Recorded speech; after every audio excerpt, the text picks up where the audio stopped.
Chapitre 93. La mère et le fils.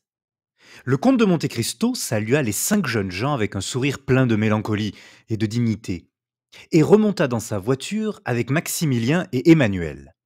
Albert, Beauchamp et Château-Renaud restèrent seuls sur le champ de bataille. Le jeune homme attacha sur ses 2 témoins un regard qui, sans être timide, semblait pourtant leur demander leur avis sur ce qui venait de se passer. « Ma foi, mon cher ami, dit Beauchamp le premier, soit qu'il eût plus de sensibilité, soit qu'il eût moins de dissimulation.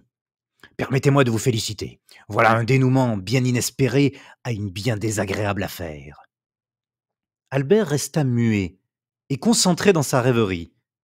Château-Renaud se contenta de battre sa botte avec sa canne flexible. Ne partons-nous pas dit-il après ce silence embarrassant. Quand il vous plaira, répondit Beauchamp. Laissez-moi seulement le temps de complimenter M. de Morcerf. Il a fait preuve aujourd'hui d'une générosité si chevaleresque, si rare. Oh oui, dit Château-Renaud. C'est magnifique, continua Beauchamp, de pouvoir conserver sur soi-même un empire aussi grand. Assurément. Quant à moi, j'en eusse été incapable, dit Château-Renaud avec une froideur des plus significatives. Messieurs, interrompit Albert, je crois que vous n'avez pas compris qu'entre monsieur de Monte Cristo et moi, il s'est passé quelque chose de bien grave. Si fait, dit aussitôt Beauchamp. Mais tous nos badauds ne seraient pas à portée de comprendre votre héroïsme, et tôt ou tard, vous verriez forcé de le leur expliquer plus énergiquement qui ne convient à la santé de votre corps et à la durée de votre vie. Voulez-vous que je vous donne un conseil d'ami?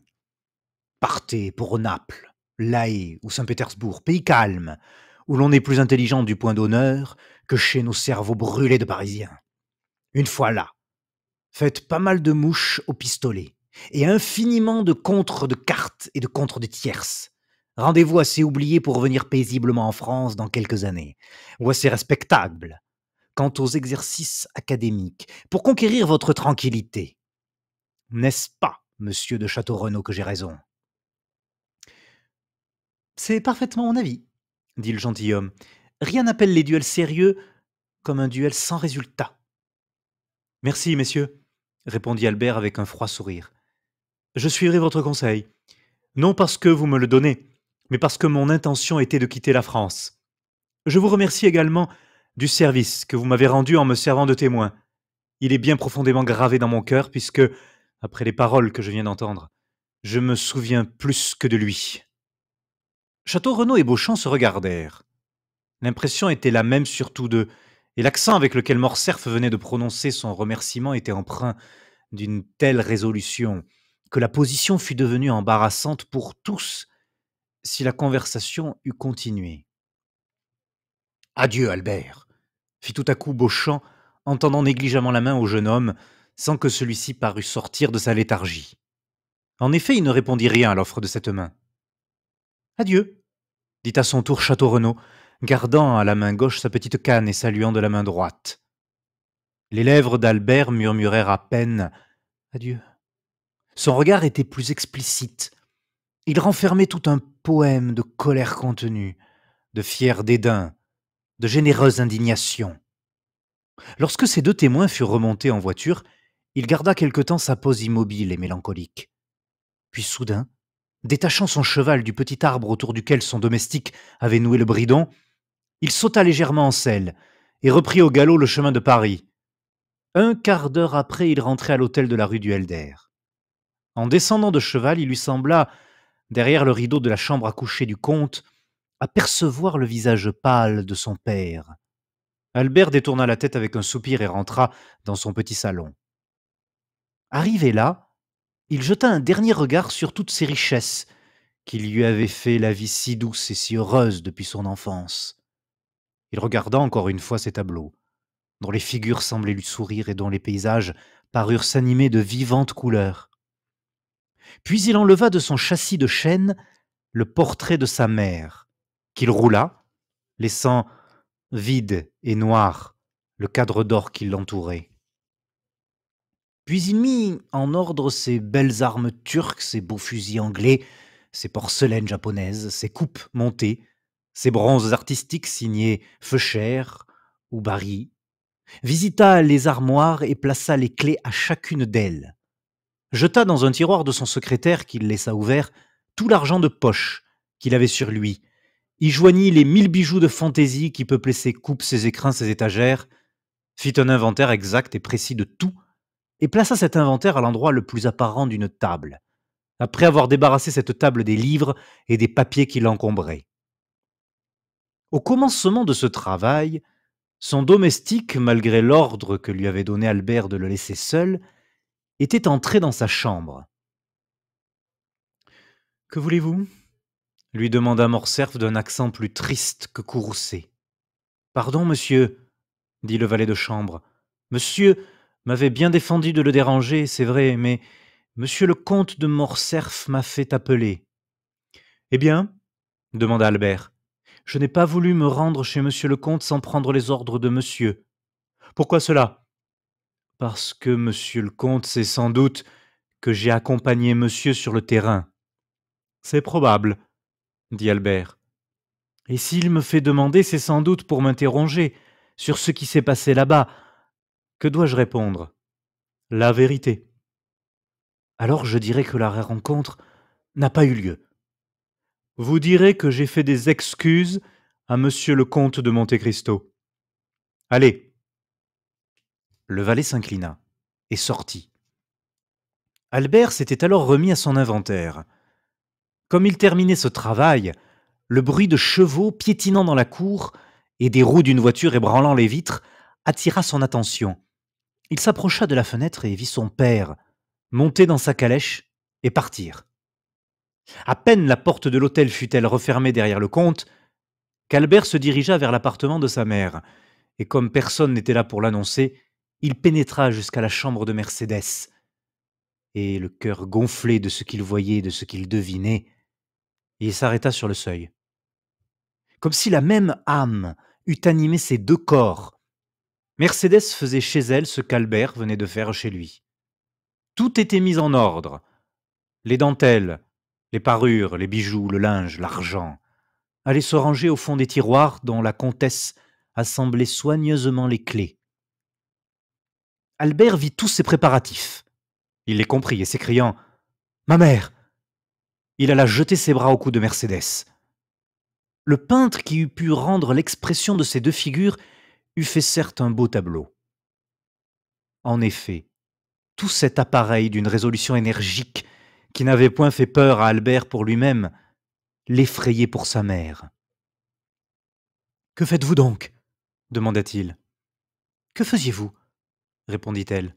« Oh, ma mère » s'écria Albert, ému au point de ne pouvoir parler. « Il n'est point de vous comme de moi. Non, vous ne pouvez pas avoir résolu ce que j'ai décidé, car je viens vous prévenir que je dis adieu à votre maison et à vous. »« Moi aussi, Albert, » répondit Mercédès. « Moi aussi je pars. J'avais compté, je l'avoue, que mon fils m'accompagnerait. Me suis-je trompé ?»« Ma mère, » dit Albert avec fermeté, « je ne puis vous faire partager le sort que je me destine. Il faut que je vive désormais sans nom et sans fortune. Il faut, pour commencer l'apprentissage de cette rude existence, que j'emprunte à un ami le pain que je mangerai d'ici au moment où j'en gagnerai d'autres. Ainsi, ma bonne mère, je vais de ce pas chez Franz, le prier de me prêter la petite somme que j'ai calculé m'être nécessaire. »« Toi, mon pauvre enfant !» s'écria Mercédès. « Toi, souffrir de la misère, souffrir de la faim ! Oh, ne dis pas cela, tu briseras toutes mes résolutions. »« Mais non pas les miennes, ma mère, » répondit Albert. « Je suis jeune, je suis fort, je crois que je suis brave, et depuis hier j'ai appris ce que peut la volonté. Hélas, ma mère, il y a des gens qui ont tant souffert, et qui non seulement ne sont pas morts, mais qui encore ont édifié une nouvelle fortune sur la ruine de toutes les promesses de bonheur que le ciel leur avait faites, sur les débris de toutes les espérances que Dieu leur avait données. J'ai appris cela, ma mère, j'ai vu ces hommes. Je sais que du fond de l'abîme où les avait plongés leur ennemi, Ils se sont relevés avec tant de vigueur et de gloire qu'ils ont dominé leur ancien vainqueur et l'ont précipité à son tour. Non, ma mère, non. J'ai répondu et j'ai rompu, à partir d'aujourd'hui, avec le passé, et je n'en accepte plus rien, pas même mon nom. Parce que vous le comprenez, vous, n'est-ce pas, ma mère? Votre fils ne peut porter le nom d'un homme qui doit rougir devant un autre homme. Albert, mon enfant, dit Mercédès, si j'avais eu un cœur plus fort, c'est là le conseil que je t'eusse donné. Ta conscience a parlé quand ma voix éteinte se taisait. Écoute ta conscience, mon fils. Tu avais tes amis, Albert. Romps momentanément avec eux. Mais ne désespère pas au nom de ta mère.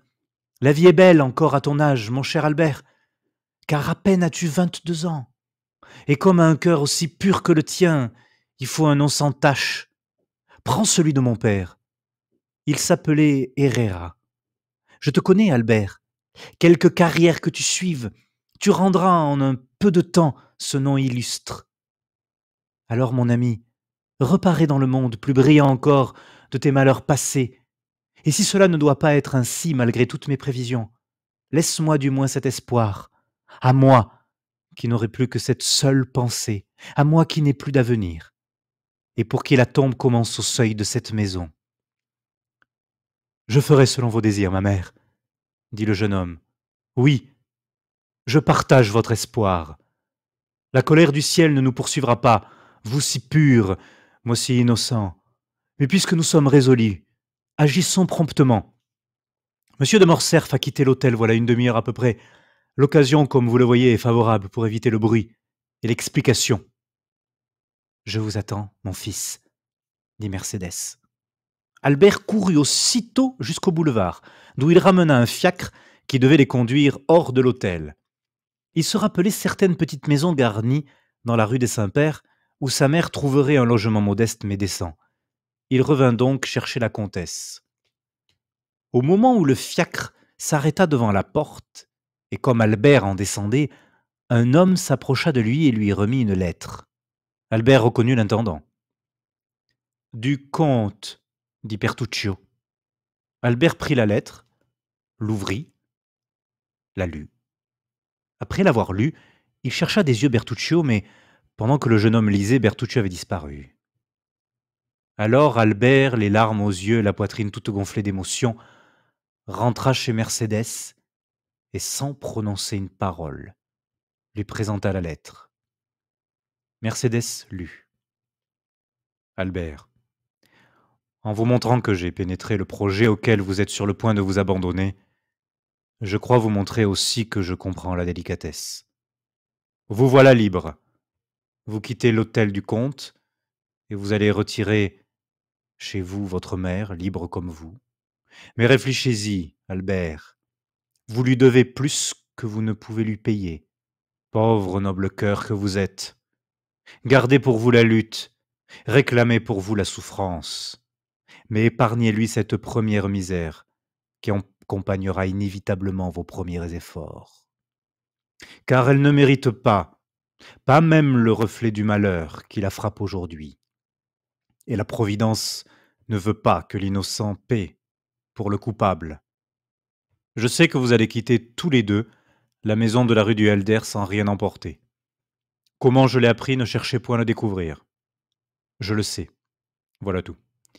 Écoutez Albert, il y a 24 ans, je revenais bien joyeux et bien fier dans ma patrie. J'avais une fiancée, Albert, une sainte jeune fille que j'adorais, et je rapportais à ma fiancée 150 louis, amassés péniblement par un travail sans relâche. Cet argent était pour elle. Je le lui destinais, et sachant combien la mère est perfide, j'avais enterré notre trésor dans le petit jardin de la maison que mon père habitait à Marseille, sur les allées de Meillan. Votre mère, Albert, connaît bien cette pauvre chère maison. Dernièrement, en venant à Paris, j'ai passé par Marseille. Je suis allé voir cette maison aux douloureux souvenirs. Et le soir, une bêche à la main, j'ai sondé le coin où j'avais enfoui mon trésor. La cassette de fer était encore à la même place. Personne n'y avait touché. Elle est dans l'angle qu'un beau figuier planté par mon père le jour de ma naissance couvre de son ombre. Eh bien, Albert, cet argent qui autrefois devait aider à la vie et à la tranquillité de cette femme que j'adorais. Voilà qu'aujourd'hui, par un hasard étrange et douloureux, il a retrouvé le même emploi. Oh, comprenez bien ma pensée à moi qui pourrais offrir des millions à cette pauvre femme, et qui lui rend seulement le morceau de pain noir, oublié sous mon pauvre toit, depuis le jour où j'ai été séparé de celle que j'aimais.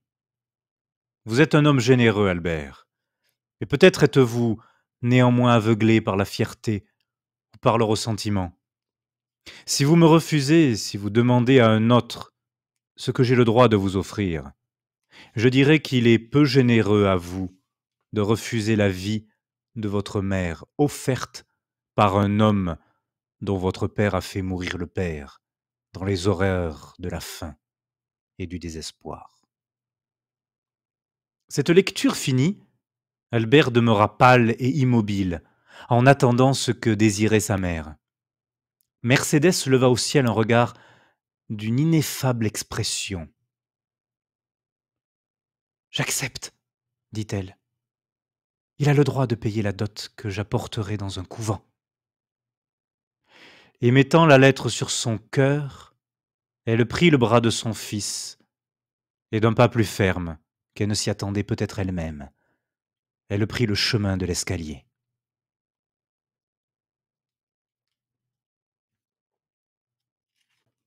Chapitre 94. Le suicide. Cependant, Monte Cristo, lui aussi, était rentré en ville avec Emmanuel et Maximilien. Le retour fut gai. Emmanuel ne dissimulait pas sa joie d'avoir vu succéder la paix à la guerre et avouait hautement ses goûts philanthropiques. Morel, dans un coin de la voiture, laissait la gaieté de son beau-frère s'évaporer en paroles et gardait pour lui une joie tout aussi sincère, mais qui brillait seulement dans ses regards. À la barrière du trône, on rencontra Bertuccio. Il attendait là, immobile comme une sentinelle à son poste. Monte Cristo passa la tête par la portière, échangea avec lui quelques paroles à voix basse, et l'intendant disparut. Monsieur le comte, dit Emmanuel en arrivant à la hauteur de la place royale, faites-moi jeter, je vous en prie, à ma porte afin que ma femme ne puisse avoir un seul moment d'inquiétude ni pour vous ni pour moi.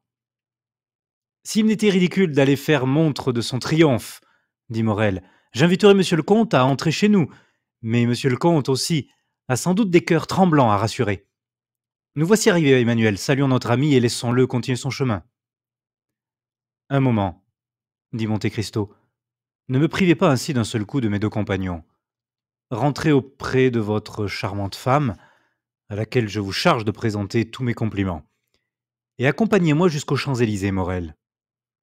À merveille, dit Maximilien, d'autant plus que j'ai affaire dans votre quartier, comte. T'attendra-t-on pour déjeuner demanda Emmanuel. Non, dit le jeune homme. La portière se referma, la voiture continua sa route.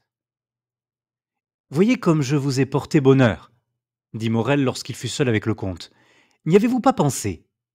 Si fait, dit Monte Cristo. Voilà pourquoi je voudrais toujours vous tenir près de moi. C'est miraculeux, continua Morel, répondant à sa propre pensée. Quoi donc? Dit Monte Cristo. Ce qui vient de se passer. Oui, répondit le comte avec un sourire. Vous avez dit le mot, Morel. C'est miraculeux. Car enfin, reprit Morel, Albert est brave. Très brave, dit Monte Cristo. Je l'ai vu dormir le poignard suspendu sur sa tête. Et moi, je sais qu'il s'est battu 2 fois, et très bien battu, dit Morel. Conciliez donc cela avec la conduite de ce matin. Votre influence, toujours, reprit en souriant Monte Cristo. C'est heureux pour Albert qu'il ne soit point soldat, dit Morel. Pourquoi cela? Des excuses sur le terrain, fit le jeune homme en secouant la tête. Allons, dit le comte avec douceur. N'allez-vous point tomber dans les préjugés des hommes ordinaires, Morel? Ne conviendriez-vous pas que puisqu'Albert est brave, il ne peut être lâche, qu'il faut qu'il ait eu quelque raison d'agir comme il l'a fait ce matin, et que partant, sa conduite est plutôt héroïque qu'autre chose? Sans doute, répondit Morel, mais je dirais comme l'Espagnol, il a été moins brave aujourd'hui qu'hier. Vous déjeunez avec moi, n'est-ce pas, Morel? Dit le comte pour couper court à la conversation. Non pas, je vous quitte à 10 heures. Votre rendez-vous était donc pour déjeuner? Morel sourit et secoua la tête. Mais enfin, faut-il toujours que vous déjeuniez quelque part? Cependant, si je n'ai pas faim, dit le jeune homme. Oh, fit le comte, je ne connais que 2 sentiments qui coupent ainsi l'appétit. La douleur. Et comme heureusement je vous vois très gai, ce n'est point cela. Et l'amour. Or, d'après ce que vous m'avez dit à propos de votre cœur, il m'est permis de croire. Ma foi, comte, répliqua gaiement Morel, je ne dis pas non. Et vous ne me contez pas cela, Maximilien? Reprit le comte d'un ton si vif que l'on voyait tout l'intérêt qu'il eût pris à connaître ce secret. Je vous ai montré ce matin que j'avais un cœur, n'est-ce pas, comte? Pour toute réponse, Monte Cristo tendit la main au jeune homme. Eh bien, continua celui-ci, depuis que ce cœur n'est plus avec vous au bois de Vincennes, il est autre part, où je vais le retrouver. Allez, dit lentement le comte, allez, cher ami, mais par grâce, si vous éprouviez quelque obstacle, rappelez-vous que j'ai quelque pouvoir en ce monde, que je suis heureux d'employer ce pouvoir au profit des gens que j'aime, et que je vous aime, vous, Morel. Bien, dit le jeune homme, je m'en souviendrai comme les enfants égoïstes se souviennent de leurs parents quand ils ont besoin d'eux. Quand j'aurai besoin de vous, et peut-être ce moment viendra-t-il, je m'adresserai à vous, comte. Bien, je retiens votre parole.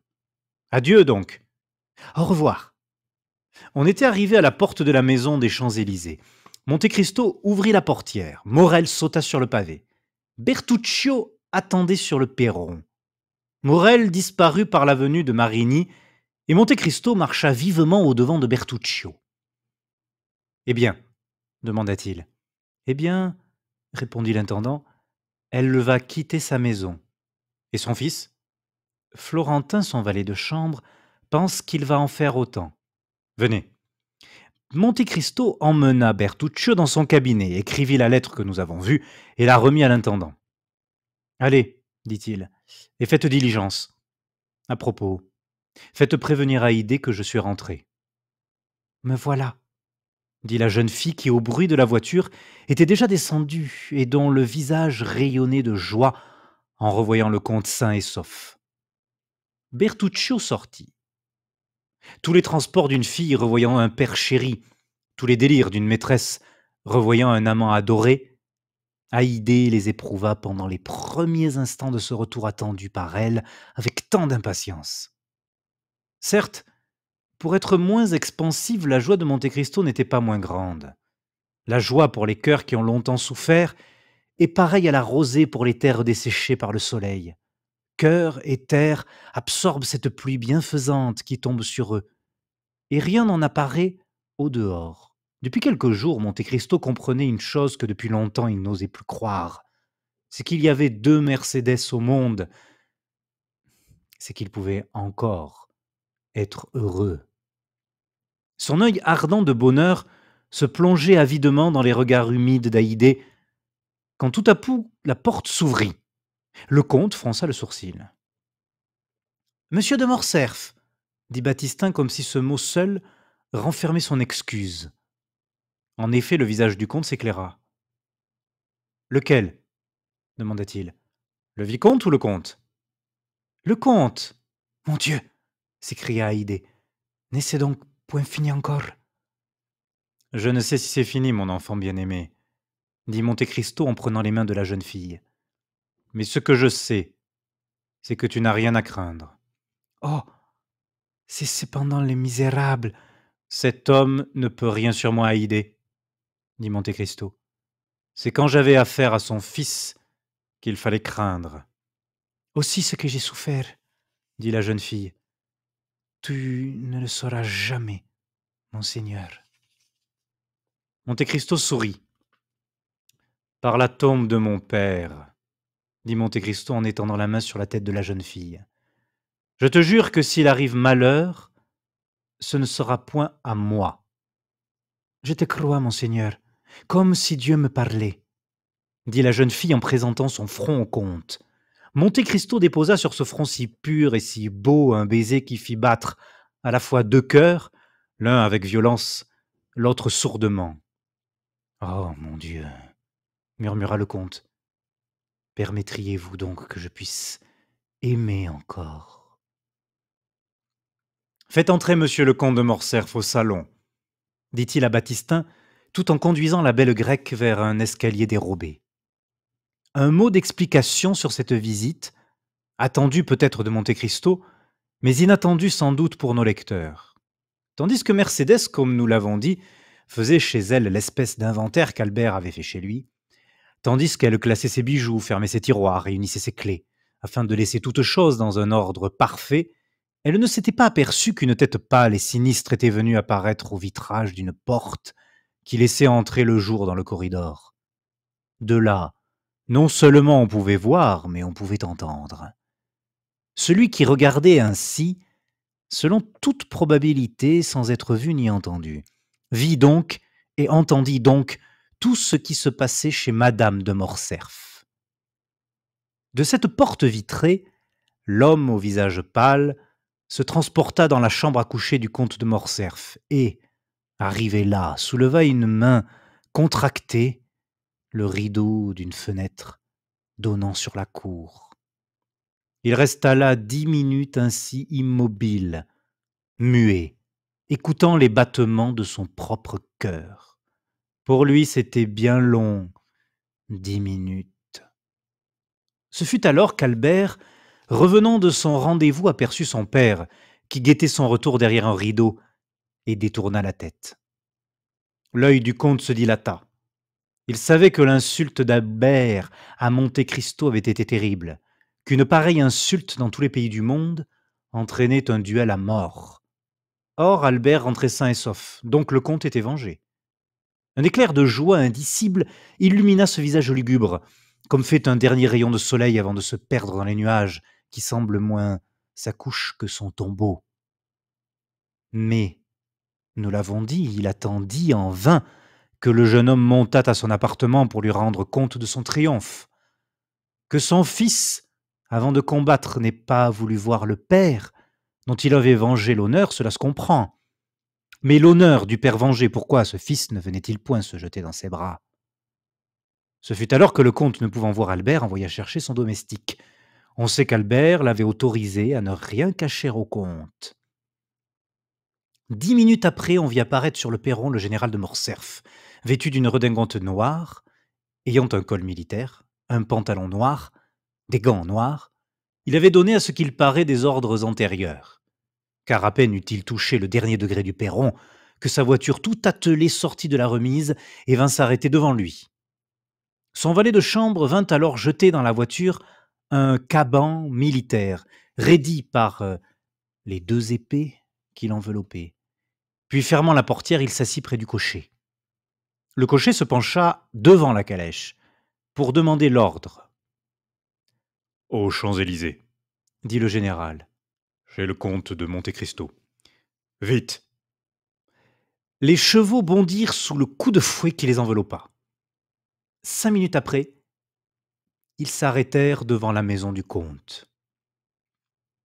Monsieur de Morcerf ouvrit lui-même la portière, et la voiture roulant encore, il sauta comme un jeune homme dans la contre-allée, sonna et disparut dans la porte béante avec son domestique. Une seconde après, Baptistin annonçait à monsieur de Monte Cristo le comte de Morcerf. Et Monte Cristo, reconduisant Haydée, donna l'ordre qu'on fît entrer le comte de Morcerf dans le salon. Le général arpentait pour la 3e fois le salon dans toute sa longueur, lorsqu'en se retournant, il aperçut Monte Cristo, debout sur le seuil. « Eh, c'est monsieur de Morcerf » dit tranquillement Monte Cristo. « Je croyais avoir mal entendu. »« Oui, c'est moi. » dit le comte avec une effroyable contraction des lèvres qui l'empêchait d'articuler nettement. « Il ne me reste donc qu'à savoir maintenant, » dit Monte Cristo, « la cause qui me procure le plaisir de voir monsieur le comte de Morcerf de si bonne heure. » « Vous avez eu ce matin une rencontre avec mon fils, monsieur. » dit le général. « Vous savez cela, » répondit le comte. Et je sais aussi que mon fils avait de bonnes raisons pour désirer se battre contre vous et faire tout ce qu'il pourrait pour vous tuer. En effet, monsieur, il en avait de fort bonnes. Mais vous voyez que malgré ces raisons-là, il ne m'a pas tué. Et même qu'il ne s'est pas battu. Et cependant, il vous regardait comme la cause du déshonneur de son père, comme la cause de la ruine effroyable qui en ce moment-ci accable ma maison. C'est vrai, monsieur, dit Monte Cristo avec son calme terrible. Cause secondaire, par exemple, et non principale. Sans doute, vous lui avez fait quelque excuse, ou donné quelque explication. Je ne lui ai donné aucune explication. Et c'est lui qui m'a fait des excuses. Mais à quoi attribuez-vous cette conduite? À la conviction, probablement, qu'il y avait dans tout ceci un homme plus coupable que moi. Et quel était cet homme? Son père, Soit.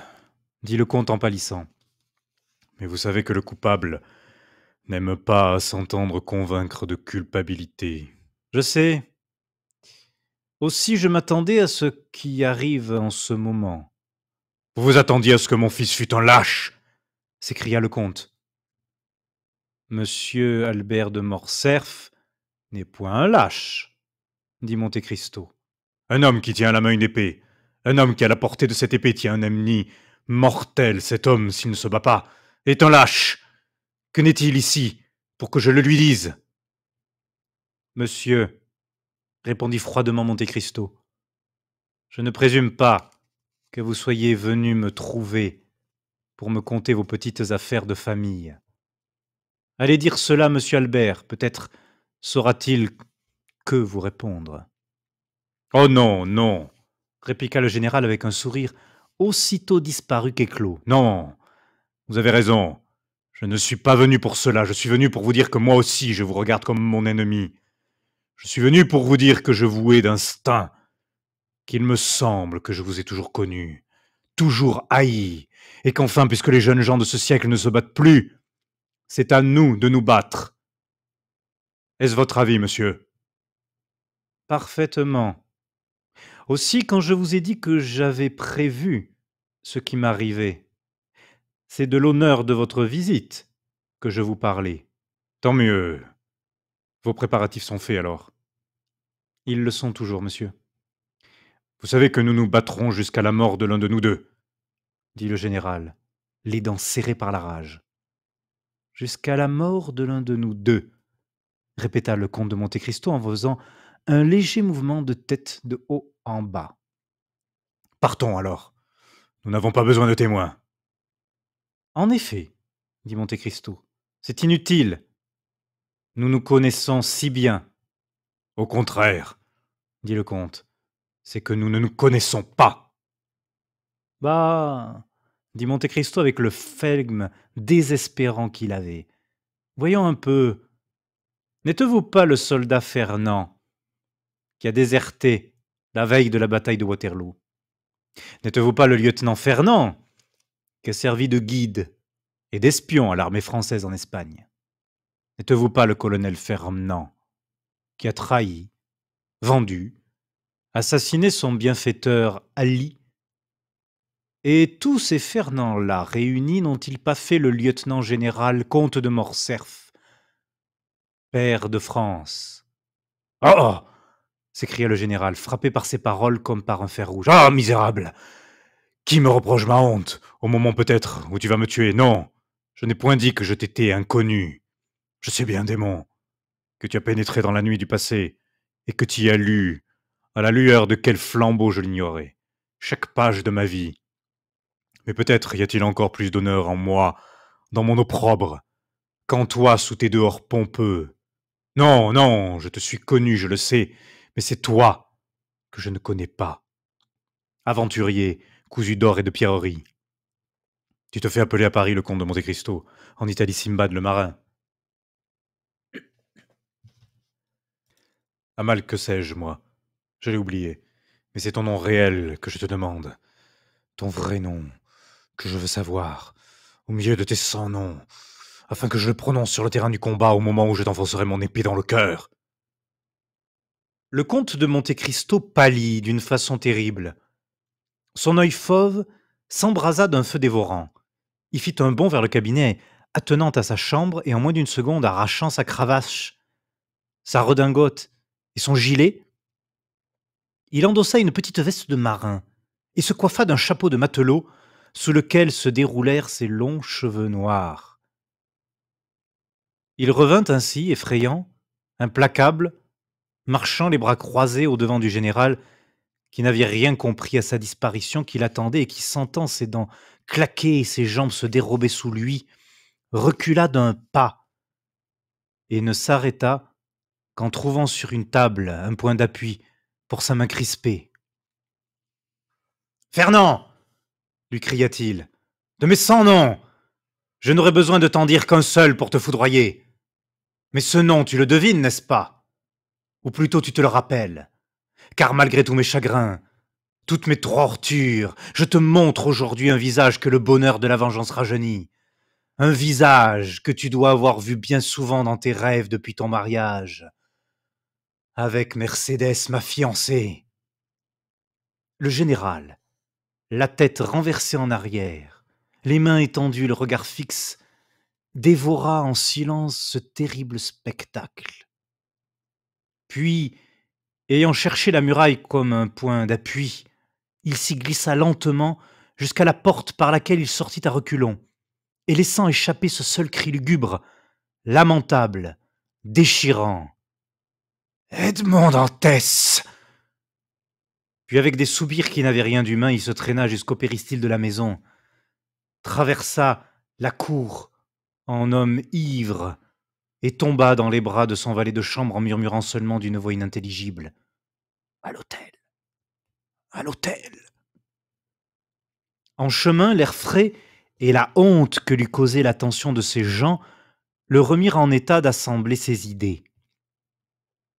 Mais le trajet fut court, et à mesure qu'il se rapprochait de chez lui, le comte sentait se renouveler toutes ses douleurs. À quelques pas de la maison, le comte fit arrêter et descendit. La porte de l'hôtel était toute grande ouverte. Un fiacre, tout surpris d'être attelé dans cette magnifique demeure, stationnait au milieu de la cour.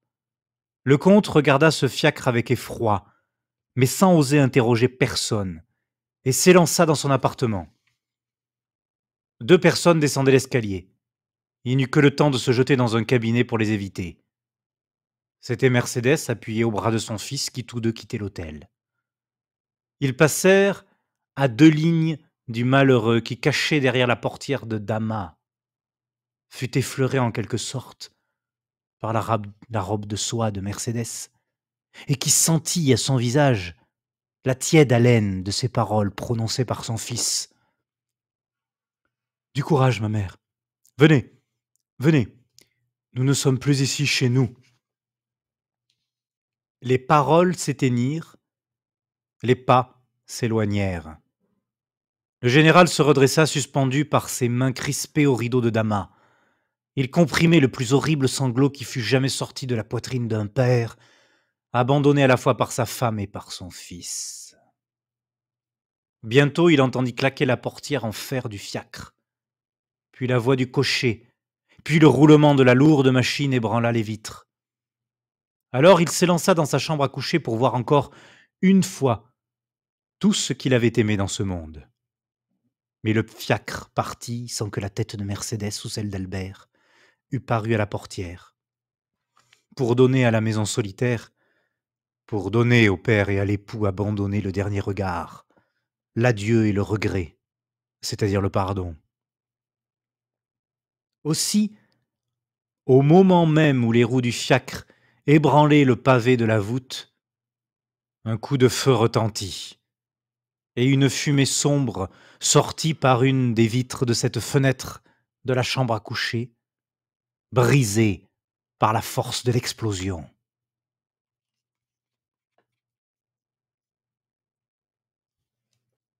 Chapitre 95. Valentine. On devine où Morel avait affaire et chez qui était son rendez-vous. Aussi Morel, en quittant Monte Cristo, s'achemina-t-il lentement vers la maison de Villefort. Nous disons lentement, c'est que Morel avait plus d'une demi-heure à lui pour faire 500 pas. Mais malgré ce temps plus que suffisant, il s'était empressé de quitter Monte Cristo, ayant hâte d'être seul avec ses pensées. Il savait bien son heure, l'heure à laquelle Valentine, assistant au déjeuner de Noirtier, était sûre de ne pas être troublée par ce pieux devoir. Noirtier et Valentine lui avaient accordé 2 visites par semaine, et il venait profiter de son droit. Il arriva. Valentine l'attendait, inquiète, presque égarée, elle lui saisit la main et l'amena devant son grand-père. Cette inquiétude, poussée, comme nous le disons, presque jusqu'à l'égarement, venait du bruit que l'aventure de Morcerf avait fait dans le monde. On savait, le monde sait toujours, l'aventure de l'opéra. Chez Villefort, personne ne doutait qu'un duel ne fût la conséquence forcée de cette aventure. Valentine, avec son instinct de femme, avait deviné que Morel serait le témoin de Monte Cristo. Et avec le courage bien connu du jeune homme, avec cette amitié profonde qu'elle lui connaissait pour le comte, elle craignait qu'il n'eût point la force de se borner au rôle passif qui lui était assigné. On comprend donc avec quelle avidité les détails furent demandés, donnés et reçus, et Morel put lire une indicible joie dans les yeux de sa bien-aimée quand elle sut que cette terrible affaire avait eu une issue non moins heureuse qu'inattendue. Maintenant, dit Valentine en faisant signe à Morel de s'asseoir à côté du vieillard et en s'asseyant elle-même sur le tabouret où reposaient ses pieds. Maintenant, parlons un peu de nos affaires. Vous savez, Maximilien, que bon papa avait eu un instant l'idée de quitter la maison et de prendre un appartement hors de l'hôtel de Monsieur de Villefort. Oui, certes, dit Maximilien. Je me rappelle ce projet, et j'y avais même fort applaudi. Eh bien, dit Valentine, applaudissez encore, Maximilien, car bon papa y revient. Bravo, dit Maximilien. Et savez-vous, dit Valentine, quelle raison donne bon papa pour quitter la maison? Noirtier regarda sa fille pour lui imposer silence de l'œil. Mais Valentine ne regardait point Noirtier. Ses yeux, son regard, son sourire, tout était pour Morel. Oh, quelle que soit la raison que donne monsieur Noirtier, s'écria Morel, je déclare qu'elle est bonne. Excellente, dit Valentine. Il prétend que l'air du faubourg Saint-Honoré ne vaut rien pour moi. En effet, dit Morel, écoutez Valentine, monsieur Noirtier pourrait bien avoir raison. Depuis 15 jours, je trouve que votre santé s'altère. Oui, un peu, c'est vrai, répondit Valentine. Aussi, bon papa s'est constitué mon médecin. Et comme bon papa sait tout, j'ai la plus grande confiance en lui. Mais enfin, il est donc vrai que vous souffrez, Valentine, demanda vivement Morel. Oh, mon Dieu, cela ne s'appelle pas souffrir. Je ressens un malaise général, voilà tout. J'étais perdu, et il me semble que mon estomac soutient une lutte pour s'habituer à quelque chose. Noirtier ne perdait pas une des paroles de Valentine. Et quel est le traitement que vous suivez pour cette maladie inconnue? Oh, bien simple, dit Valentine. J'avale tous les matins une cuillerée de la potion qu'on apporte pour mon grand-père. Quand je dis une cuillerée, j'ai commencé par une et maintenant j'en suis à 4. Mon grand-père prétend que c'est une panacée. Valentine souriait, mais il y avait quelque chose de triste et de souffrant dans son sourire. Maximilien, ivre d'amour, la regardait en silence. Elle était bien belle, mais sa pâleur avait pris un ton plus mat. Ses yeux brillaient d'un feu plus ardent que d'habitude, et ses mains, ordinairement d'un blanc de nacre, semblaient des mains de cire qu'une nuance jaunâtre envahit avec le temps. De Valentine, le jeune homme porta les yeux sur Noirtier. Celui-ci considérait avec cette étrange et profonde intelligence la jeune fille absorbée dans son amour. Mais lui aussi, comme Morel, suivait ces traces d'une sourde souffrance, si peu visible d'ailleurs, qu'elle avait échappé à l'œil de tous, excepté celui du père et de l'amant. Mais, dit Morel, cette potion dont vous êtes arrivé jusqu'à 4 cuillerées, je la voyais médicamentée pour monsieur Noirtier. Je sais que c'est fort amer, dit Valentine, si amer que tout ce que je bois après, cela me semble avoir le même goût. Noirtier regarda sa fille d'un ton interrogateur. Oui, bon papa, dit Valentine, c'est comme cela. Tout à l'heure, avant de descendre chez vous, j'ai bu un verre d'eau sucrée. Eh bien, j'en ai laissé la moitié tant cette eau m'a paru amère. Noirtier pâlit et fit signe qu'il voulait parler. Valentine se leva pour aller chercher le dictionnaire. Noirtier la suivait des yeux avec une angoisse visible. En effet, le sang montait à la tête de la jeune fille. Ses joues se colorèrent. Tiens, s'écria-t-elle sans rien perdre de sa gaieté. C'est singulier, un éblouissement. Est-ce donc le soleil qui m'a frappé dans les yeux? Et elle s'appuya à l'espagnolette de la fenêtre. Il n'y a pas de soleil, dit Morel, encore plus inquiet de l'expression du visage de Noirtier que de l'indisposition de Valentine. Et il courut à Valentine. La jeune fille sourit. Rassure-toi, bon père, dit-elle à Noirtier. Rassurez-vous, Maximilien, ce n'est rien. Et la chose est déjà passée. Mais écoutez donc, n'est-ce pas le bruit d'une voiture que j'entends dans la cour? Elle ouvrit la porte de Noirtier, courut à une fenêtre du corridor et revint précipitamment. Oui, dit-elle, c'est madame Danglars et sa fille qui viennent nous faire une visite. Adieu, je me sauve, car on me viendrait chercher ici. Ou plutôt, au revoir, restez près de bon papa, monsieur Maximilien, je vous promets de ne pas les retenir. Morel la suivit des yeux, la vit refermer la porte et l'entendit monter le petit escalier qui conduisait à la fois chez madame de Villefort et chez elle. Dès qu'elle eut disparu, Noirtier fit signe à Morel de prendre le dictionnaire. Morel obéit. Il s'était, guidé par Valentine, promptement habitué à comprendre le vieillard. Cependant, quelque habitude qu'il eût, et comme il fallait passer en revue une partie des 24 lettres de l'alphabet et trouver chaque mot dans le dictionnaire, ce ne fut qu'au bout de 10 minutes que la pensée du vieillard fut traduite par ces paroles.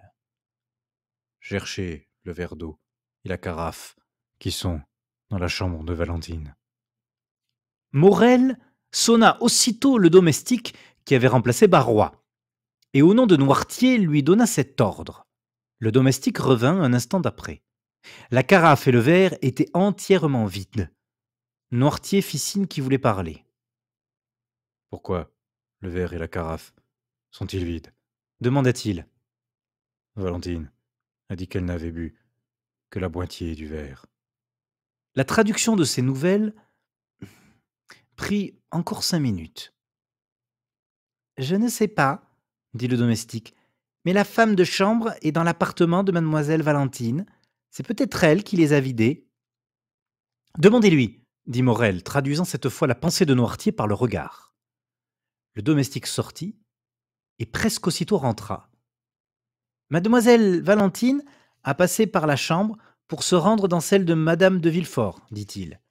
Et en passant, comme elle avait soif, elle a bu ce qui restait dans le verre. Quant à la carafe, monsieur Édouard l'a vidée pour faire un étang à ses canards. Noirtier leva les yeux au ciel comme fait un joueur qui joue sur un coup tout ce qu'il possède. Dès lors, les yeux du vieillard se fixèrent sur la porte et ne quittèrent plus cette direction. C'était en effet madame Danglars et sa fille que Valentine avait vues. On les avait conduites à la chambre de madame de Villefort, qui avait dit qu'elle recevrait chez elle. Voilà pourquoi Valentine avait passé par son appartement, sa chambre étant de plain-pied avec celle de sa belle-mère, et les deux chambres n'étant séparées que par celle d'Édouard. Les deux femmes entrèrent au salon avec cette espèce de raideur officielle qui fait présager une communication. Entre gens du même monde, une nuance est bientôt saisie. Madame de Villefort répondit à cette solennité par de la solennité. En ce moment, Valentine entra et les révérences recommencèrent. « Cher ami, dit la baronne, tandis que les deux jeunes filles se prenaient les mains, je venais avec Eugénie vous annoncer la première, le très prochain mariage de ma fille avec le prince Cavalcanti. » Danglars avait maintenu le titre de prince. Le banquier populaire avait trouvé que cela faisait mieux que comte. Alors, permettez Que je vous fasse mes sincères compliments, répondit madame de Villefort. Monsieur le prince Cavalcanti paraît un jeune homme plein de rares qualités. Écoutez, dit la baronne en souriant, si nous parlons comme deux amis, je dois vous dire que le prince ne nous paraît pas encore être ce qu'il sera. Il a en lui un peu de cette étrangeté qui nous fait, à nous autres Français, reconnaître du premier coup d'œil un gentilhomme italien ou allemand. Cependant, il annonce un fort bon cœur, beaucoup de finesse d'esprit, et quant aux convenances, M. Danglars prétend que la fortune est majestueuse. C'est son mot. Et puis, dit Eugénie en feuilletant l'album de madame de Villefort, ajoutez, madame, que vous avez une inclination toute particulière pour ce jeune homme. Et, dit madame de Villefort, je n'ai pas besoin de vous demander si vous partagez cette inclination. Moi, répondit Eugénie avec son aplomb ordinaire. Oh, pas le moins du monde, madame. Ma vocation à moi n'était pas de m'enchaîner aux soins d'un ménage ou aux caprices d'un homme, quel qu'il fût. Ma vocation était d'être artiste, et libre par conséquent de mon cœur, de ma personne et de ma pensée. Eugénie prononça ces paroles avec un accent si vibrant et si ferme que le rouge en monta au visage de Valentine. La craintive jeune fille ne pouvait comprendre cette nature vigoureuse qui semblait n'avoir aucune des timidités de la femme. Au reste, continua-t-elle, puisque je suis destinée à être mariée bon gré mal gré, je dois remercier la Providence qui m'a du moins procuré les dédains de M. Albert de Morcerf. Sans cette Providence, je serais aujourd'hui la femme d'un homme perdu d'honneur. C'est pourtant vrai, dit la baronne avec cette étrange naïveté que l'on trouve quelquefois chez les grandes dames, et que les fréquentations roturières ne peuvent leur faire perdre tout à fait. C'est pourtant vrai, sans cette hésitation des Morcerf. Ma fille épousait ce monsieur Albert. Le général y tenait beaucoup. Il était même venu pour forcer la main à monsieur Danglars. Nous l'avons échappé belle. Mais, dit timidement Valentine, est-ce que toute cette honte du père rejaillit sur le fils? Monsieur Albert me semble bien innocent de toutes ces trahisons du général. Pardon, cher ami, dit l'implacable jeune fille. Monsieur Albert en réclame et en mérite sa part. Il paraît qu'après avoir provoqué hier monsieur de Monte Cristo à l'opéra, il lui a fait aujourd'hui des excuses sur le terrain. Impossible, dit madame de Villefort. Ah, cher ami, dit madame Danglars avec cette même naïveté que nous avons déjà signalée. La chose est certaine. Je le sais de monsieur Debray, qui était présent à l'explication. Valentine aussi savait la vérité, mais elle ne répondait pas. Repoussée par un mot dans ses souvenirs, elle se retrouvait en pensée dans la chambre de Noirtier où l'attendait Morrel. Plongée dans cette espèce de contemplation intérieure, Valentine avait depuis un instant cessé de prendre part à la conversation. Il lui même était impossible de répéter ce qui avait été dit depuis quelques minutes, quand tout à coup, la main de madame Danglars, en s'appuyant sur son bras, la tira de sa rêverie. « Qu'y a-t-il, madame ?» dit Valentine en tressaillant au contact des doigts de madame Danglars, comme elle eût tressailli à un contact électrique. « Il y a, ma chère Valentine, dit la baronne, que vous souffrez sans doute. »« Moi ?» fit la jeune fille en passant sa main sur son front brûlant.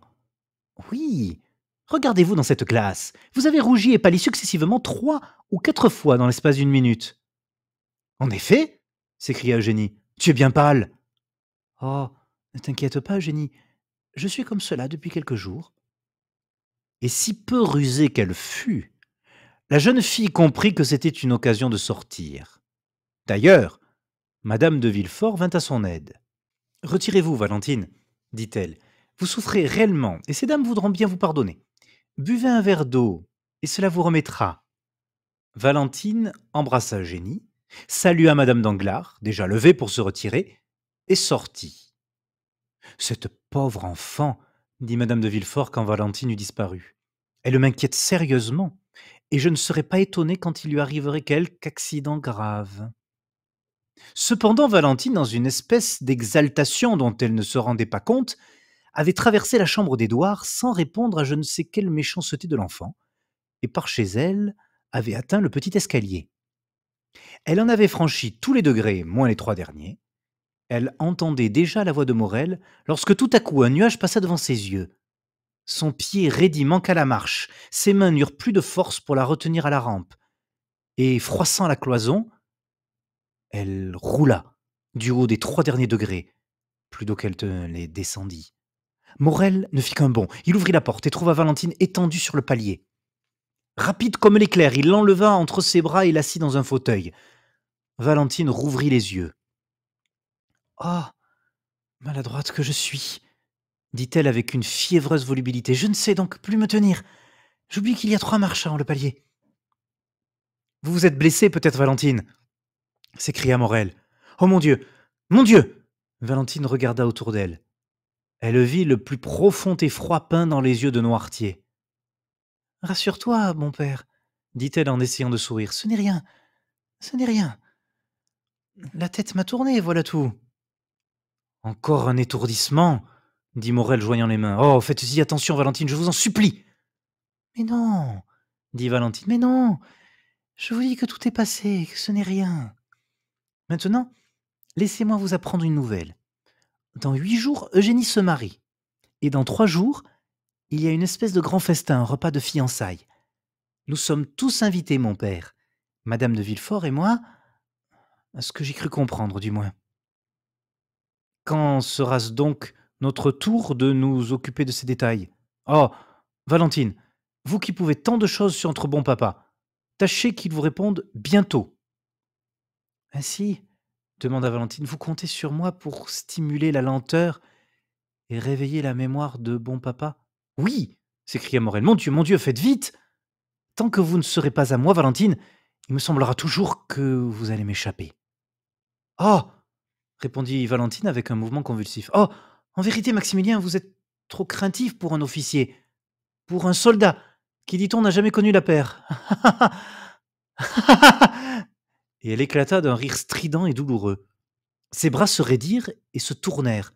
Sa tête se renversa sur son fauteuil et elle demeura sans mouvement. Le cri de terreur que Dieu enchaînait aux lèvres de Noirtier jaillit de son regard. Morel comprit. Il s'agissait d'appeler du secours. Le jeune homme se pendit à la sonnette. La femme de chambre qui était dans l'appartement de Valentine et le domestique qui avait remplacé Barrois accoururent simultanément. Valentine était si pâle, si froide, si inanimée que sans écouter ce que l'on disait, la peur qui veillait sans cesse dans cette maison maudite les prit, et qui s'élancèrent par les corridors en criant au secours. Madame Danglars et Eugénie sortaient en ce moment même. Elles purent encore apprendre la cause de toute cette rumeur. « Je vous l'avais bien dit !» s'écria Madame de Villefort. « Pauvre petite !»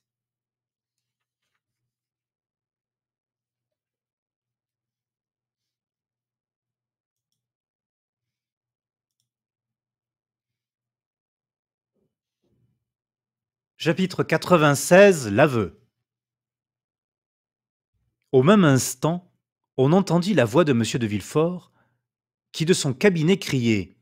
« Qu'y a-t-il » Morel consulta du regard Noirtier, qui venait de reprendre tout son sang-froid, et qui d'un coup d'œil lui indiqua le cabinet où déjà une fois, dans une circonstance à peu près pareille, il s'était réfugié. Il n'eut que le temps de prendre son chapeau et de s'y jeter tout haletant. On entendait les pas du procureur du roi dans le corridor. Villefort se précipita dans la chambre, courut à Valentine et la prit entre ses mains. « Un médecin! Un médecin! Monsieur Lavigny !» cria Villefort. « Ou plutôt, j'y vais moi-même. » Et il s'élança hors de l'appartement. Par l'autre porte s'élançait Morel. Il venait d'être frappé au cœur par un épouvantable souvenir. Cette conversation entre Villefort et le docteur, qu'il avait entendue la nuit où mourut Madame de Saint-Méran, lui revenait à la mémoire. Ces symptômes, portés à un degré moins effrayant, étaient les mêmes qui avaient précédé la mort de Barrois. En même temps, il lui avait semblé entendre bruire à son oreille cette voix de Monte Cristo qui lui avait dit, il y avait 2 heures à peine, « De quelque chose que vous ayez besoin, Morel. Venez à moi. Je peux beaucoup. » Plus rapide que la pensée, il s'élança donc du faubourg Saint-Honoré dans la rue Matignon et de la rue Matignon dans l'avenue des Champs-Élysées. Pendant ce temps, M. de Villefort arrivait dans un cabriolet de place à la porte de M. d'Avrigny. Il sonna avec tant de violence que le concierge vint ouvrir d'un air effrayé. Villefort s'élança dans l'escalier sans avoir la force de ne rien dire. Le concierge le connaissait et le laissa en criant seulement « Dans son cabinet, monsieur le procureur du roi, dans son cabinet !» Villefort en poussait déjà, ou plutôt en enfonçait la porte. « Ah !» dit le docteur, « c'est vous !» « Oui, » dit Villefort en refermant la porte derrière lui. « oui, docteur, c'est moi qui viens vous demander à mon tour si nous sommes bien seuls. Docteur, ma maison est maudite. » « Quoi ?» dit celui-ci froidement en apparence, mais avec une profonde émotion intérieure. « Avez-vous encore quelques malades ?»« Oui, docteur !» s'écria Villefort en saisissant d'une main convulsive une poignée de cheveux. « Oui !» Le regard d'Avrigny signifia « Je vous l'avais prédit ». Puis ses lèvres accentuèrent lentement ces mots. « Qui va donc mourir chez vous ? Et quelle nouvelle victime va nous accuser de faiblesse devant Dieu ?» Un sanglot douloureux jaillit du cœur de Villefort. Il s'approcha du médecin et lui saisissant le bras. « Valentine !» dit-il. « C'est le tour de Valentine. »« Votre fille !» s'écria d'Avrigny, saisi de douleur et de surprise. « Vous voyez que vous vous trompiez, » murmura le magistrat. « Venez la voir, sur son lit de douleur. Demandez-lui pardon de l'avoir soupçonné. » « Chaque fois que vous m'avez prévenu, dit M. d'Avrigny, il était trop tard. N'importe, j'y vais. Mais hâtons-nous, monsieur. Avec les ennemis qui frappent chez vous, il n'y a pas de temps à perdre. »« Oh, cette fois, docteur, vous ne me reprocherez plus ma faiblesse. Cette fois, je connaîtrai l'assassin et je frapperai. »« Essayons de sauver la victime, avant de penser à la venger, dit d'Avrigny. Venez. Et le cabriolet qui avait amené Villefort le ramena au grand trot, accompagné de d'Avrigny, au moment même où de son côté Morrel frappait à la porte de Monte Cristo. Le comte était dans son cabinet, et fort soucieux, lisait un mot que Bertuccio venait de lui envoyer à la hâte. En attendant annoncer Morrel, qui le quittait il y avait 2 heures à peine, le comte releva la tête. Pour lui, comme pour le comte, il s'était sans doute passé bien des choses pendant ces 2 heures, car le jeune homme qu'il avait quitté le sourire sur les lèvres revenait le visage bouleversé. Il se leva et s'élança au-devant de Morrel. « Qu'y a-t-il donc, Maximilien ?» lui demanda-t-il. « Vous êtes pâle, et votre front ruisselle de sueur. » Morrel tomba sur un fauteuil plutôt qu'il ne s'assit. « Oui, dit-il, je suis venu. Vite, j'avais besoin de vous parler. »« Tout le monde se porte bien dans votre famille ?» demanda le comte avec un ton de bienveillance affectueuse, à la sincérité de laquelle personne ne se fût trompé. « Merci, comte, merci, » dit le jeune homme visiblement embarrassé pour commencer l'entretien. « Oui, dans ma famille, tout le monde se porte bien. »« Tant mieux. Cependant, vous avez quelque chose à me dire, » reprit le comte de plus en plus inquiet. « Oui, » dit Morrel, « c'est vrai que je viens de sortir d'une maison où la mort venait d'entrer, pour accourir à vous. »« Sortez-vous donc de chez monsieur de Morcerf ?» demanda Monte Cristo. « Non, » dit Morrel. « Quelqu'un est-il mort chez monsieur de Morcerf ?»« Le général vient de se brûler la cervelle, » répondit Monte Cristo. « Oh, l'affreux malheur !» s'écria Maximilien. « Pas pour la comtesse, pas pour Albert, » dit Monte Cristo. « Mieux vaut un père et un époux morts qu'un père et un époux déshonorés. Le sang lavera la honte. »« Pauvre comtesse, » dit Maximilien. « C'est elle que je plains surtout. Une si noble femme. » Plaignez aussi Albert, Maximilien, car croyez-le, c'est le digne fils de la comtesse. Mais revenons à vous. Vous accouriez vers moi, mais, m'avez-vous dit, aurais-je le bonheur que vous eussiez besoin de moi ?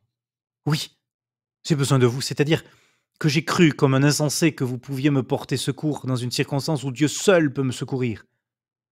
Dites toujours, répondit Monte Cristo. Oh, dit Morrel, je ne sais en vérité s'il m'est permis de révéler un pareil secret à des oreilles humaines, mais la fatalité m'y pousse, la nécessité m'y contraint, comte. Morrel s'arrêta hésitant. Croyez-vous que je vous aime ? dit Monte Cristo, prenant affectueusement la main du jeune homme entre les siennes. Oh, tenez, vous m'encouragez. Et puis quelque chose me dit là, Morel posa la main sur son cœur, que je ne dois pas avoir de secret pour vous. Vous avez raison, Morel. C'est Dieu qui parle à votre cœur. Et c'est votre cœur qui vous parle. Redites-moi ce que vous dit votre cœur.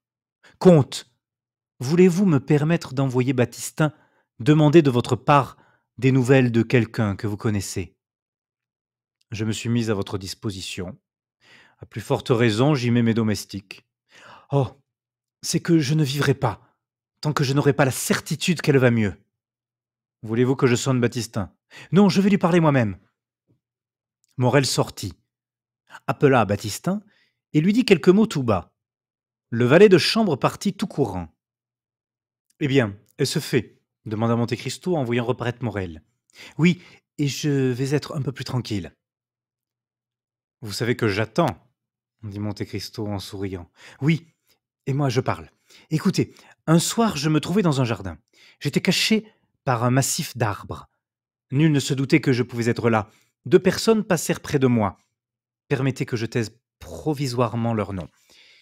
Elles causaient à voix basse, et cependant, j'avais un tel intérêt à entendre leurs paroles que je ne perdais pas un mot de ce qu'elles disaient. Cela s'annonce lugubrement, si j'en crois votre pâleur et votre frisson, Morel. Oh oui, bien lugubrement, mon ami. Il venait de mourir quelqu'un chez le maître du jardin où je me trouvais. L'une des 2 personnes dont j'entendais la conversation était le maître de ce jardin, et l'autre était le médecin. Or, le premier confiait au second ses craintes et ses douleurs, car c'était la seconde fois depuis un mois que la mort s'abattait rapide et imprévue sur cette maison, qu'on croirait désignée par quelque ange exterminateur à la colère de Dieu. Ah ah, dit Monte Cristo en regardant fixement le jeune homme et en tournant son fauteuil par un mouvement imperceptible de manière à se placer dans l'ombre, tandis que le jour frappait le visage de Maximilien. Oui, continua celui-ci, la mort était entrée 2 fois dans cette maison en un mois. Et que répondait le docteur? Demanda Monte Cristo. Il répondait que cette mort n'était point naturelle, et qu'il fallait l'attribuer à quoi? Au poison. Vraiment, dit Monte Cristo avec ce ton légère qui, dans les moments de suprême émotion, lui servait à déguiser soit sa rougeur, soit sa pâleur, soit l'attention même avec laquelle il écoutait. Vraiment, mon petit Maximilien, vous avez entendu de ces choses-là? Oui, cher comte, je les ai entendues et le docteur a ajouté que si pareil événement se renouvelait, il se croirait obligé d'en appeler à la justice. Monte Cristo écoutait ou paraissait écouter avec le plus grand calme. Eh bien, dit Monte Cristo, la mort a frappé une 3e fois, et ni le maître de la maison ni le docteur n'ont rien dit. La mort va frapper une 4e fois peut-être. Comte, à quoi croyez-vous que la connaissance de ce secret m'engage? Mon cher ami, dit Monte Cristo, vous me paraissez conter là une aventure que chacun de nous sait par cœur. La maison où vous avez entendu cela, je la connais. Ou tout au moins j'en connais une pareille. Une maison où il y a un jardin, un père de famille, un docteur, une maison où il y a eu 3 morts étranges et inattendues. Eh bien, regardez-moi. Moi qui n'ai point intercepté de confidence, et qui cependant sais tout cela aussi bien que vous. Est-ce que j'ai des scrupules de conscience? Non, cela ne me regarde pas, moi. Vous dites qu'un ange exterminateur semble désigner cette maison à la colère du Seigneur. Eh bien, qui vous dit que votre supposition n'est pas une réalité? Ne voyez pas les choses que ne veulent pas voir ceux qui ont intérêt à les voir. Si c'est la justice, et non la colère de Dieu qui se promène dans cette maison, Maximilien, détournez la tête et laissez passer la justice de Dieu. Morel frissonna. Il y avait quelque chose à la fois de lugubre, de solennel et de terrible dans l'accent du comte. D'ailleurs, continua-t-il avec un changement de voix si marqué qu'on eût dit de ces dernières paroles qu'elles ne sortaient pas de la bouche du même comte. D'ailleurs, qui vous dit que cela recommencera? Cela recommencera, comte, s'écria Morel. Et voilà pourquoi j'accours vers vous. Eh bien, que voulez-vous que j'y fasse, Morel? Voudriez-vous par hasard que je prévince monsieur le procureur du roi? Monte Cristo articula ces dernières paroles avec tant de clarté et avec une accentuation si vibrante que Morel, se levant tout à coup, s'écria: Comte, comte, vous savez de qui je veux parler, n'est-ce pas? Eh, parfaitement, mon bon ami. Et je vais vous le prouver en mettant les points sur les i, ou plutôt sur les noms. Vous vous êtes promené un soir dans le jardin de monsieur de Villefort. D'après ce que vous m'avez dit, je présume que c'est le soir de la mort de madame de Saint-Méran. Vous avez entendu monsieur de Villefort causer avec monsieur d'Avrigny de la mort de monsieur de Saint-Méran, et de celle non moins étonnante de la marquise. Monsieur d'Avrigny disait qu'il croyait à un empoisonnement, et même à 2 empoisonnements. Et vous voilà, vous honnête homme par excellence, vous voilà depuis ce moment occupé à palper votre cœur, à jeter la sonde dans votre conscience pour savoir s'il faut révéler ce secret ou le taire. Nous ne sommes plus au Moyen Âge, cher ami, et il n'y a plus de sainte Vême, il n'y a plus de francs juges. Que diable allez-vous demander à ces gens-là? Conscience, que me veux-tu? Comme dit Sterne. Et mon cher, laissez-les dormir s'ils dorment. Laissez-les pâlir dans leur insomnie. Et pour l'amour de Dieu, dormez. Vous qui n'avez pas de remords, qui vous empêchent de dormir. Une effroyable douleur se peignit sur les traits de Morel. Il saisit la main de Monte Cristo. Mais cela recommence, je vous dis-je. Eh bien, dit le comte, étonné de cette insistance à laquelle il ne comprenait rien, et regardant Maximilien attentivement. Laissez recommencer. C'est une famille d'Atrides. Dieu les a condamnés, et ils subiront la sentence. Ils vont tous disparaître comme ces moines que les enfants fabriquent avec des cartes pliées, et qui tombent les uns après les autres, sous le souffle de leur créateur. Y en eut-il 200? C'était monsieur de Saint-Méran il y a 3 mois. C'était madame de Saint-Méran il y a 2 mois. C'était Barrois l'autre jour. Aujourd'hui, c'est le vieux Noirtier ou la jeune Valentine. Vous le saviez! S'écria Morel dans un tel paroxysme de terreur que Monte Cristo tressaillit, lui que la chute du ciel eût trouvé impassible. Vous le saviez! Et vous ne disiez rien! Et que m'importe? Reprit Monte Cristo en haussant les épaules. Est-ce que je connais ces gens-là, moi? Et faut-il que je perde l'un pour sauver l'autre? Ma foi, non. Car entre le coupable et la victime, je n'ai pas de préférence. Mais moi! Moi! S'écria Morel en hurlant de douleur. Moi, je l'aime! Vous aimez qui? S'écria Monte Cristo en bondissant sur ses pieds et en saisissant les 2 mains que Morel élevait, en les tordant vers le ciel. J'aime éperdument! J'aime un insensé, j'aime un homme qui donnerait tout son sang pour lui épargner une larme. J'aime Valentine de Villefort, qu'on assassine en ce moment, entendez-vous bien, je l'aime, et je demande à Dieu et à vous comment je puis la sauver. Monte Cristo poussa un cri sauvage, dont peuvent seuls se faire une idée ceux qui ont entendu le rugissement du lion blessé. Malheureux! S'écria-t-il en se tordant les mains à son tour. Malheureux, tu aimes Valentine. Tu aimes cette fille d'une race maudite. Jamais Morel n'avait vu semblable expression. Jamais œil si terrible n'avait flamboyé devant son visage. Jamais le génie de la terreur, qu'il avait vu tant de fois apparaître, soit sur les champs de bataille, soit dans les nuits homicides de l'Algérie, n'avait secoué autour de lui de feux plus sinistres. Il recula, épouvanté. Quant à Monte Cristo, après cet éclat et ce bruit, il ferma un moment les yeux, comme ébloui par des éclairs intérieurs.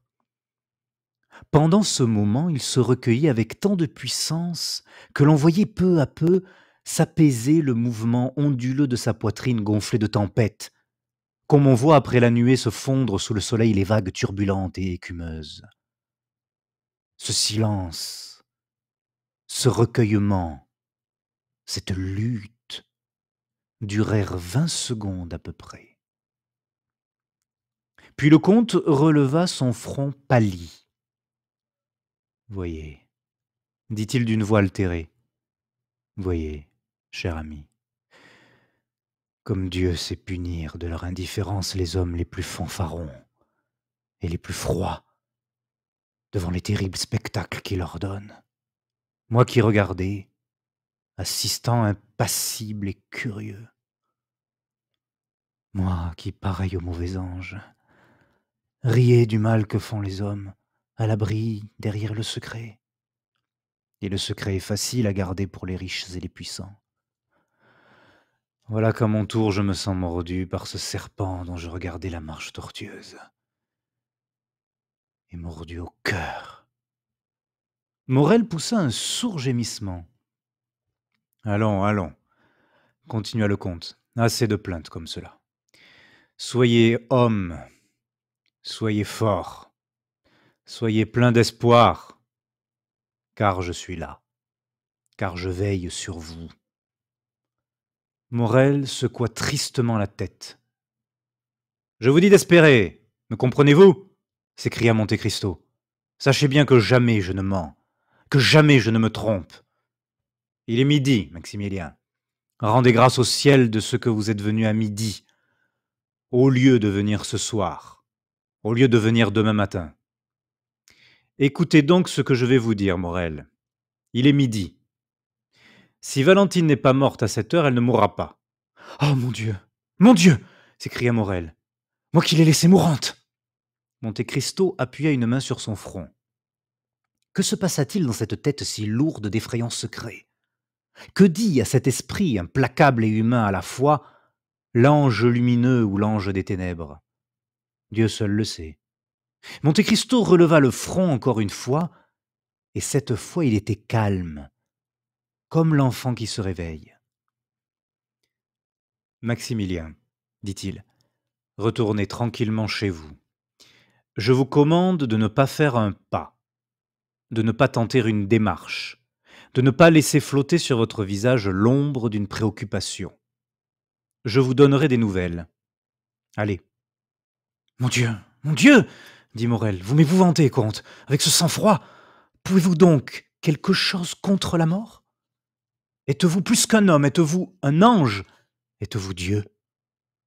Et le jeune homme qu'aucun danger n'avait fait reculer d'un pas, reculait devant Monte Cristo, saisi d'une indicible terreur. Mais Monte Cristo le regarda avec un sourire à la fois si mélancolique et si doux, que Maximilien sentit les larmes poindre dans ses yeux. « Je peux beaucoup, mon ami, » répondit le comte. « Allez, j'ai besoin d'être seul. » Morel, subjugué par ce prodigieux ascendant qu'exerçait Monte Cristo sur tout ce qui l'entourait, n'essaya pas même de s'y soustraire. Il leva sa main et sortit. Seulement, à la porte, il s'arrêta pour attendre Baptistin, qu'il venait de voir apparaître au coin de la rue Matignon, et qui revenait tout courant. Cependant, Villefort et d'Avrigny avaient fait diligence. À leur retour, Valentine était encore évanouie, et le médecin avait examiné la malade avec le soin que commandait la circonstance et avec une profondeur que doublait la connaissance du secret. Villefort, suspendu à son regard et à ses lèvres, attendait le résultat de l'examen. Noirtier, plus pâle que la jeune fille, plus avide d'une solution que Villefort lui-même, attendait aussi, et tout en lui se faisait intelligence et sensibilité. Enfin, d'Avrigny laissa échapper lentement. Elle vit encore. Encore! S'écria Villefort. Oh, docteur, quel terrible mot vous avez prononcé là! Oui, dit le médecin. Je répète ma phrase, elle vit encore, et j'en suis bien surpris. Mais elle est sauvée, demanda le père. Oui, puisqu'elle vit. En ce moment, le regard de d'Avrigny rencontra l'œil de Noirtier. Il étincelait d'une joie si extraordinaire d'une pensée tellement riche et féconde que le médecin en fut frappé. Il laissa retomber sur le fauteuil la jeune fille, dont les lèvres se dessinaient à peine, tant pâles et blanches elles étaient, à l'unisson du reste du visage, et demeura immobile et regardant Noirtier par qui tout mouvement du docteur était attendu et commenté. Monsieur, dit alors d'Avrigny à Villefort, appelez la femme de chambre de mademoiselle Valentine, s'il vous plaît. Villefort quitta la tête de sa fille qu'il soutenait et courut lui-même appeler la femme de chambre. Aussitôt que Villefort eut refermé la porte, d'Avrigny s'approcha de Noirtier. Vous avez quelque chose à me dire demanda-t-il. Le vieillard cligna expressivement des yeux. C'était, on se le rappelle, le seul signe affirmatif qui fût à sa disposition. À moi seul, Oui. fit Noirtier. Bien, je demeurerai avec vous. En ce moment, Villefort rentra, suivi de la femme de chambre. Derrière la femme de chambre marchait madame de Villefort. Mais qu'a donc fait cette chère enfant s'écria-t-elle. Elle sort de chez moi, et elle s'est bien plainte d'être indisposée, mais je n'avais pas cru que c'était sérieux. Et la jeune femme, les larmes aux yeux et avec toutes les marques d'affection d'une véritable mère, s'approcha de Valentine, dont elle prit la main. D'avrigny continua de regarder Noirtier. Il vit les yeux du vieillard se dilater et s'arrondir, ses joues blêmir et trembler. La sueur perla sur son front. Ah, fit-il involontairement en suivant la direction du regard de Noirtier, c'est-à-dire en fixant ses yeux sur madame de Villefort qui répétait « Cette pauvre enfant sera mieux dans son lit. Venez, Fanny, nous la coucherons. » Monsieur d'Avrigny, qui voyait dans cette proposition un moyen de rester seul avec Noirtier, fit signe de la tête que c'était effectivement ce qu'il y avait de mieux à faire. Mais il défendit qu'elle prît rien au monde que ce qu'il ordonnerait. En emportant Valentine, qui était revenue à la connaissance, mais qui était incapable d'agir et presque de parler, tant ses membres étaient brisés par la secousse qu'elle venait d'éprouver. Cependant, elle eut la force de saluer d'un coup d'œil son grand-père, dont il semblait qu'on arrachât l'âme en l'emportant. D'avrigny suivit la malade, termina ses prescriptions, ordonna à Villefort de prendre un cabriolet, d'aller en personne chez le pharmacien faire préparer devant lui les potions ordonnées, de les rapporter lui-même et de l'attendre dans la chambre de la fille. Puis, après avoir renouvelé l'injonction de ne rien laisser prendre à Valentine, il redescendit chez Noirtier, ferma soigneusement les portes et après s'être assuré que personne n'écoutait, voyons, dit-il, vous savez quelque chose sur cette maladie de votre petite fille? Oui. Fit le vieillard. Écoutez, nous n'avons pas de temps à perdre. Je vais vous interroger et vous me répondrez. Noirtier fit signe qu'il était prêt à répondre. Avez-vous prévu l'accident qui est arrivé aujourd'hui à Valentine? Oui. D'avrigny réfléchit un instant puis se rapprochant de Noirtier. Pardonnez-moi ce que je vais vous dire, ajouta-t-il, mais nul indice ne doit être négligé dans la situation terrible où nous sommes. Vous avez vu mourir le pauvre Barrois. Noirtier leva les yeux au ciel. Savez-vous de quoi il est mort? Demanda d'Avrigny en posant la main sur l'épaule de Noirtier. Oui. Répondit le vieillard. Pensez-vous que sa mort ait été naturelle? Quelque chose comme un sourire s'esquissa sur les lèvres inertes de Noirtier. Alors l'idée que Barrois avait été empoisonné vous est venue. Oui. Croyez-vous que ce poison dont il a été victime lui a été destiné? Non. Maintenant, pensez-vous que ce soit la même main qui a frappé Barrois, en voulant frapper un autre, qui frappe aujourd'hui Valentine? Oui. Elle va donc succomber aussi, demanda d'Avrigny en fixant son regard profond sur Noirtier. Et il attendit l'effet de cette phrase sur le vieillard. Non. Répondit-il avec un air de triomphe qui eût pu dérouter toutes les conjectures du plus habile devin. Alors vous espérez, dit d'Avrigny avec surprise. Oui. Qu'espérez-vous? Le vieillard fit comprendre des yeux qu'il ne pouvait répondre. Ah, oui, c'est vrai, murmura d'Avrigny. Puis revenant à Noirtier. Vous espérez, dit-il, que l'assassin se lassera Non. Alors vous espérez que le poison sera sans effet sur Valentine? Oui. Car je ne vous apprends rien, n'est-ce pas? Ajouta Davrini, en vous disant qu'on vient d'essayer de l'empoisonner. Le vieillard fit signe des yeux qu'il ne conservait aucun doute à ce sujet. Alors comment espérez-vous que Valentine échappera? Noirtier tint avec obstination ses yeux fixés du même côté. Davrini suivit la direction de ses yeux et vit qu'ils étaient attachés sur une bouteille contenant la potion qu'on lui apportait tous les matins. Ah ah ah dit Davrini, frappé d'une idée subite. Auriez-vous eu l'idée? Noirtier ne le laissa point achever. Oui. Fit-il, de la prémunir contre le poison, Oui. en l'habituant peu à peu, Oui. Oui. Oui. fit Noirtier, enchanté d'être compris. En effet, vous m'avez entendu dire qu'il entrait de la brucine dans les potions que je vous donne. Oui. Et en l'accoutumant à ce poison, vous avez voulu neutraliser l'effet d'un poison. Même joie triomphante de Noirtier. Et vous y êtes parvenu en effet, s'écria Davrini. Sans cette précaution, Valentine était tuée aujourd'hui, tuée sans secours possible, tuée sans miséricorde. La secousse a été violente, mais elle n'a été qu'ébranlée. Cette fois, du moins, Valentine ne mourra pas.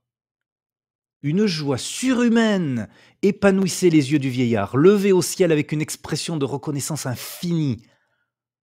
En ce moment, Villefort entra, Tenez, docteur, dit-il.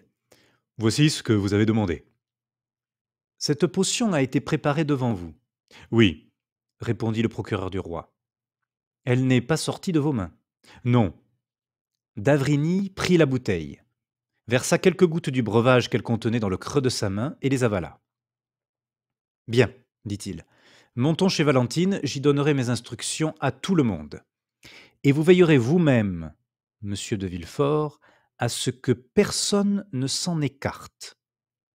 Au moment où Davrini rentrait dans la chambre de Valentine, accompagné de Villefort, un prêtre italien, à la démarche sévère, aux paroles calmes et décidées, louait pour son usage la maison attenante à l'hôtel habité par monsieur de Villefort.